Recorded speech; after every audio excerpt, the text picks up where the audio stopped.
time of year, there are a lot of different holidays celebrated. In today's advisement, we'll take a look at just a few of them.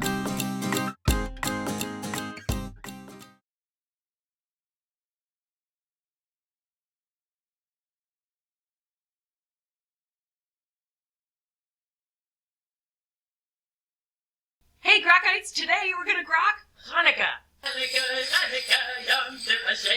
Hanukkah is a Jewish holiday that happens every winter. Because Jewish people use a lunar calendar as opposed to a solar Gregorian calendar, which most of the world uses, the holiday tends to shift around. But just know that Hanukkah happens in the winter, okay? Okay. This year, Hanukkah starts on my birthday. What? People have a lot of misconceptions about Hanukkah, so here's a little quiz to help you figure it all out. Take the quiz and prepare to impress your Jewish and Gentile friends and family. Number 1. Hanukkah is Jewish Christmas. False! Since Hanukkah tends to fall right around Christmas, a lot of people think that it's the Jewish equivalent of Christmas. And it is a holiday with rituals and traditions, but it's actually not Jewish Christmas. Christmas celebrates Jesus being born in a manger, and because Christians believe that Jesus is the Son of God, it's a huge deal. It's the basis for redemption and salvation for millions of Christians all over the world. Hanukkah is about a group of Jews called the Maccabees defeating the Seleucid army in the 2nd century BCE, and it's detailed in the Apocrypha, not the Old Testament. It's also about a miracle where this oil that was supposed to last for 1 day lasted 8 days, and it's about defeating oppression and religious freedom and believing that what you believe in is worth your life. That's Hanukkah. It's not Jewish Christmas. Number 2, true or false? Hanukkah is a really big deal. False. I mean, it is, but it also isn't, technically speaking. You see, Jewish holidays are divided up into major holidays and minor holidays. Major holidays are things like Passover, Rosh Hashanah, Yom Kippur, and some other really awesome holidays that you may have never heard of, like Sukkot and Shavuos. On major holidays, we refrain from things like using electricity, driving, writing, or working. But on minor holidays, you can drive, you can write, you can work, you can use electricity, because they're minor holidays. But Hanukkah's still fun, even though it's minor. We love Hanukkah. Woo! Minor holiday. Okay. Number 3, Hanukkah involves tons of presents. 8 nights of presents. Guess what? False. Don't you get presents? You're probably thinking, I know Jews who get presents every night. Why don't you like presents? Everybody likes presents. Why don't you like presents? We like of course we like presents. Everybody likes presents. And a lot of families, you get things like pajamas, calendars, stickers, socks, chocolate coins, dreidels. It's just that Hanukkah is about so much more than the presents. It's about finding light in darkness. It's about facing adversity. It's about fighting for what you believe. It's also about lots of awesome Hanukkah jewelry. But mostly it's about those other things. Number 4, Jews eat super unhealthy food for 8 days of Hanukkah. True. Because the story of Hanukkah revolves around oil, we basically eat tons of food fried in oil. Like latkes, or potato pancakes. They're these potato onion fritters, and they're amazingly delicious with sour cream or applesauce, or if you're in my family, ketchup. That's right, we eat them with ketchup, because they're like glorified hash browns. Deal with it. We also eat jelly donuts fried in oil, or you can also make them without jelly, like we do in my family. It's basically an 8-day festival of oily goodness. Yum! Number 5, Jews spin little spinning tops on Hanukkah. Oh, yes, we do! We do. Go dreidel. A dreidel is a 4-sided top that we play with at Hanukkah. And each side represents a letter that makes up a sentence, and it also represents an action that you take in the game of dreidel. It's a lot more fun than it sounds, I promise. The sentence that the dreidel spells is Nes Gadol Haya Sham, which means a great miracle happened there. But if you're in Israel, the dreidels say, Nes Gadol Haya Po, which means a great miracle happened here. Dreidel is so much fun that I have an extensive dreidel collection. Number 6, Jews light a menorah on Hanukkah. True, but also not specific enough, so false. Aha! I gotcha! Menorah is actually the Hebrew word for candelabra. It's a general word. HANUKKAH is the specific word for the 8-branch menorah, or candelabra, that we light on Hanukkah. We light 1 candle every night, increasing the light each night, so that by night 8, all 8 candles are lit. And yes, there is a ninth branch called the Shamish, which is used to light all the others. For your information, a menorah, which is used on Israeli money and described in the Old Testament, is a six-branched candelabra with a seventh in the middle to light the others. So, if you've learned nothing else today, every Hanukkah is a menorah, but not every menorah is a Hanukkah. Happy Hanukkah, Happy Kwanzaa, Merry Christmas, Happy Festivus, Happy Nothing. Whatever you want to do this winter, have a great time. Happy Hanukkah! Woo!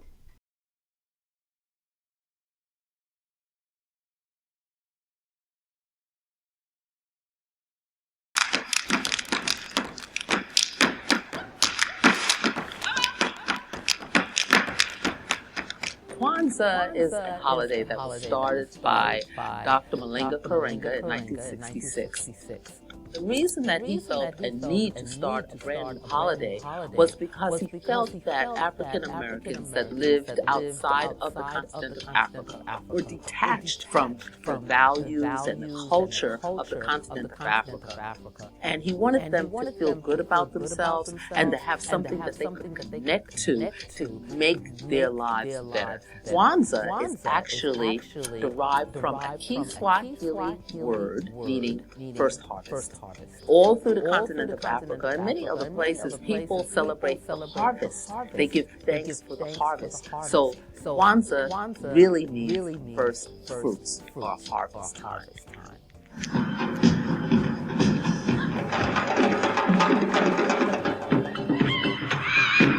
Kwanzaa is not a religious holiday, it's a cultural holiday, which means that you can celebrate whatever your tradition is and still enjoy Kwanzaa. Kwanzaa is observed the day after Christmas, which means you can still celebrate Christmas, from December 26th all the way through January 1st, New Year's Day, so 7 days. So the 7 days you're actually celebrating and thinking about 7 principles. Those 7 principles are called the Nguzo Saba. The 7 principles of Kwanzaa are Umoja, unity, Kuchishangulia, self-determination, Ujima, collective work and responsibility, Ujamaa, cooperative economics, Nia, purpose, Koumba, creativity, and last but not least, Imani, faith.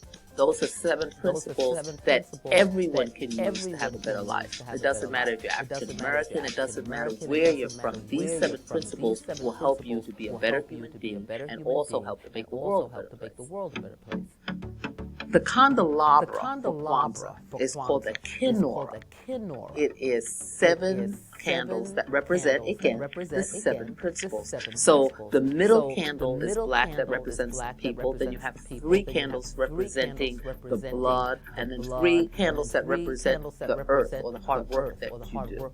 I think that what resonates with people about this holiday is that it really is a holiday that makes you look within and then connect with the people around you. So part of Kwanzaa also is looking at your relationships, people who you might need to ask forgiveness from, people who you might need to forgive. The Kwanzaa celebration at the American Museum of Natural History is literally the largest Kwanzaa celebration in the United States.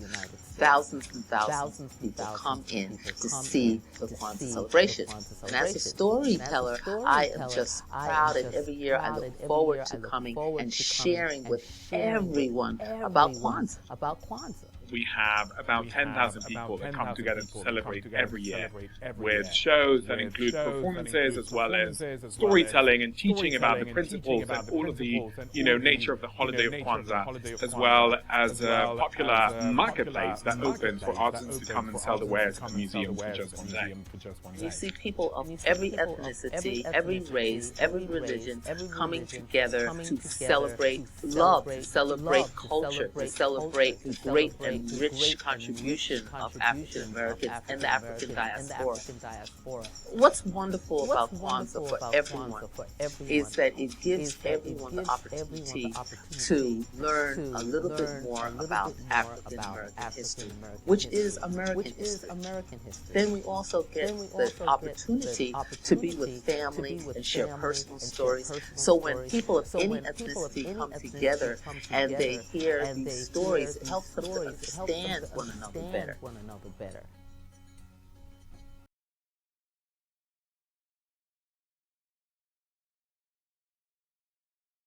We've all heard the biblical origins of Christmas, but societies have been celebrating light and birth in the darkest days of winter centuries before Jesus walked the earth. In the Norse country, this winter celebration was known as Yule. Around December 21st, the winter solstice, fathers and sons dragged evergreens indoors as reminders of life and set logs on fire as a promise of good fortune. Ancient Rome had its own December festivals. 1 week before the winter solstice, Romans began celebrating Saturnalia, an orgy of food and drink in honor of Saturn, the god of agriculture.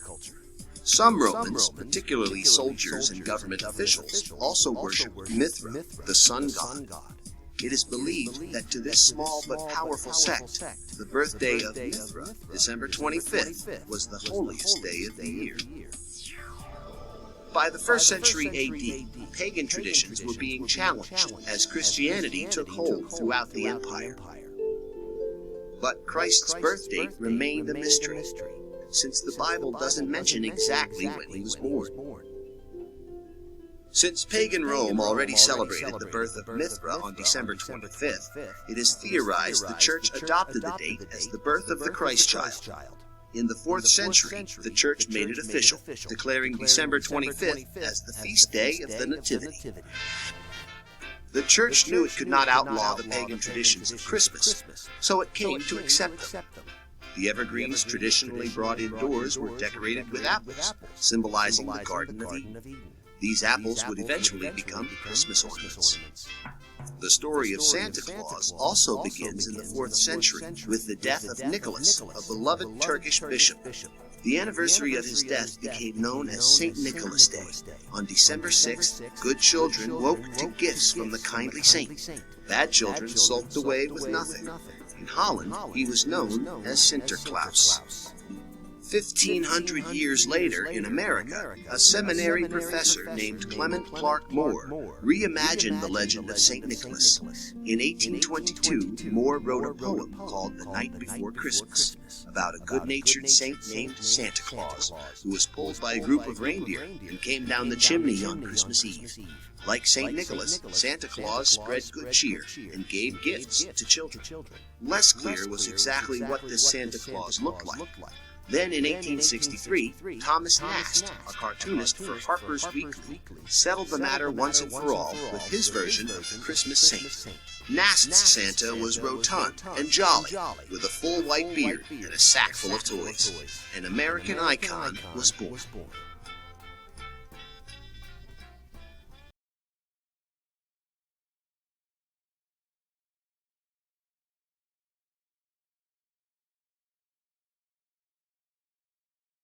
For many people around the world, January 1st offers an opportunity to make a fresh start with a new year. But we bet you didn't know that over the last 4,000 years, New Year's wasn't always celebrated on the 1st of January.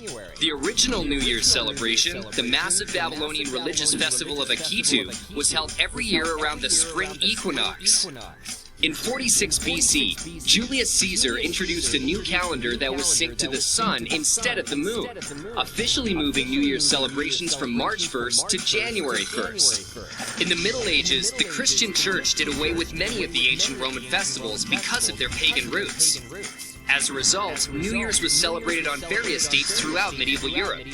Finally, in 1582, Pope Gregory XIII overhauled the calendar system again. The Gregorian calendar, which we still use today, restored January 1st as New Year's Day. Even today, some countries and cultures follow a lunar, not solar calendar, and hold their New Year's celebrations at different times of the year. Rosh Hashanah, the Jewish New Year, and the first day of Muharram, the start of the Islamic calendar, calendar year are both celebrated in the fall. And the Chinese New Year, which lasts for a whole month, begins in late January or early February. New Year's traditions also vary from country to country. In Spain, people eat 12 grapes in the seconds leading up to midnight. Other cultures also eat special foods for New Year's. Greeks eat ring-shaped cakes with silver or gold coins baked inside. In China, a dumpling represents hope for an auspicious New Year. And in Japan, long buckwheat noodles symbolize long life. Since 1904, crowds have packed New York's Times Square for one of the most famous New Year's traditions of all, the dropping of the ball. At midnight, hundreds of thousands of people enjoy the mesmerizing kaleidoscopic effect, with nearly 16 million vivid colors and billions of patterns. From champagne and fireworks to resolutions and fresh starts, New Year's has always been many things to many people, and it has a long and colorful history that we bet you didn't know.